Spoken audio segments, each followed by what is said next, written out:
Hi guys, welcome to our Teacher Tells Q&A session. I'm joined today with a teacher that has almost done it all, and hopefully we'll be able to get some really interesting insights and tips. So thanks for agreeing to be here. Could you please tell us a little bit about yourself and your international teaching career to date? Sure. My name is Jenny. I am from Windsor, Ontario, where I graduated from Teachers College. After graduating, I headed over to South Korea to teach English. Then I went to Cardiff, Wales, where I supply taught there for a year and a half. Now I'm back in Canada working for the Toronto District School Board as a supply teacher. Amazing. So I guess then, what inspired you to begin your teaching career abroad, and more specifically in South Korea?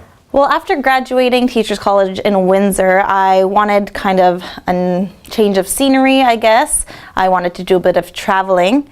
And as some of you may know, to get a teaching job in this area, Ontario specifically, is quite competitive, and I wasn't ready to kind of commit to that. I knew it would take me maybe a year or so of volunteering to even get on the supply list. So some of my friends recommended Korea to me who had previously taught there, and the culture kind of interested me, the food, and I was excited to do some traveling as well. And I guess as well, as you were saying, it's a way of getting immediate teaching experience, because if you'd perhaps stayed locally, you wouldn't have been able to get that. Exactly, yes. So I wanted to use what I just learned in school, and I could have done that in Korea. Amazing. So I guess how did you feel getting on that plane before taking off and going to Korea? I was quite nervous. It was my first time leaving home and going to a completely new country. I was worried about the potential cultural shock I might have experienced, but when I got there, it was pretty good. And how did kind of your coworkers or etc. help you sort of integrate culturally? They took me out a lot to lots of different Korean restaurants. They taught me some Korean and were really, really helpful in that way. They helped me set up my internet and my phone and all that, so it wasn't stressful that way.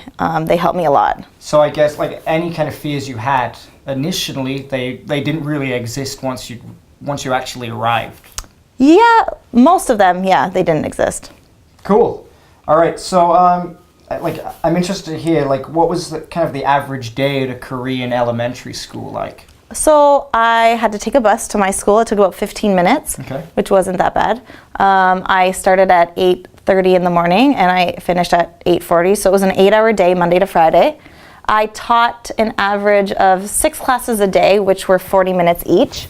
I always had a Korean co-teacher with me who knew English, of course. She helped me with translation and lots of classroom management while I kind of took the lead. We taught lessons based on a textbook that was provided, so it wasn't very stressful when planning, and we focused a lot on conversational skills as well, and we played lots of games based on what we learned that lesson, and it was fun. Cool. So what did you enjoy most about your time in Korea? There was tons of things actually. Traveling around the country and Southeast Asia when I had time off was amazing. I got to go to Thailand and Vietnam, which was super fun. The food's amazing in Korea. I'm a vegetarian, but I still found lots of delicious food to eat. I met lots of people from around the world and have become super good friends with them. And yeah, it was awesome. Amazing. So what about what challenges did you have to overcome? At first, the language barrier was quite intimidating, but I did learn kind of the basics that got me through. Traveling, I could read bus signs, etc. I could order food off a menu within a few months, so that wasn't too bad.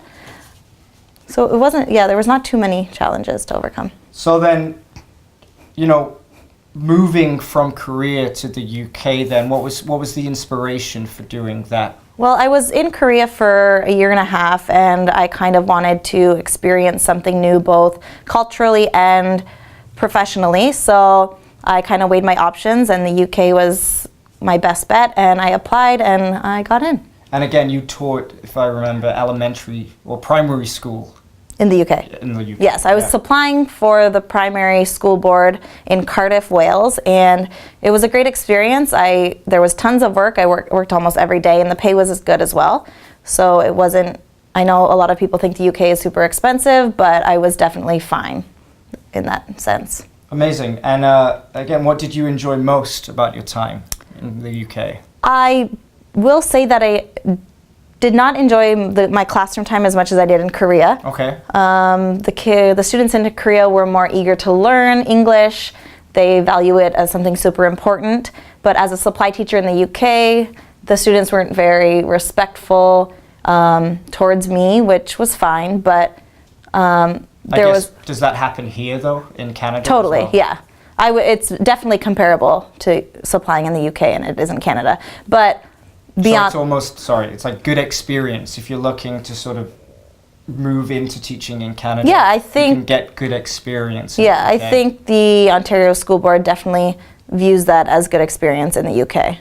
So your experience in the UK actually helped you, you would say? I believe so. I'm not 100%, but they do seem, in my various interviews, they seem like impressed with it, yes. Amazing. So what did you enjoy most about your time in the UK? I love to travel within Europe. I got to visit a few countries on my time off. The school calendar in the UK is a lot different from Canada. They have lots of time off throughout the year versus a long summer, which I preferred. I was able to travel more that way throughout the year. The food's great. Yeah. The nightlife is great. And yeah. Sounds good. So has teaching in Korea or the UK helped you become a better educator? Absolutely. I think that going to Korea straight from Teachers College gave me the confidence to teach in front of a classroom of 30 students or more. It also helped me in my classroom management, some strategies to use with certain students that maybe don't behave as well as they should. I also think that going from Korea to the UK, I saw many different learning styles, and which has helped me differentiate my instruction to benefit those children and those students depending on how they learn. And I think it looks really great on a resume, and I really don't think I'd be where I am today if I hadn't gone. That's amazing abroad. To hear. So finally then, what recommendations or tips do you have for anyone considering teaching abroad? I would just say go for it. I know it's super nerve-wracking and the culture shock might scare you away from doing it, but I promise you it'll be worth it in the end. I, of course, recommend Korea or the UK because that's where I went, but I do have friends that have taught in Dubai, China, and many other places, and they have nothing but great things to say. So, yeah. Awesome. Well, thank you so much for answering those questions. There's some really amazing information there. But guys, if you have any more questions yourself, remember you can reach out to the Teacher Way team anytime. Thanks. Thanks.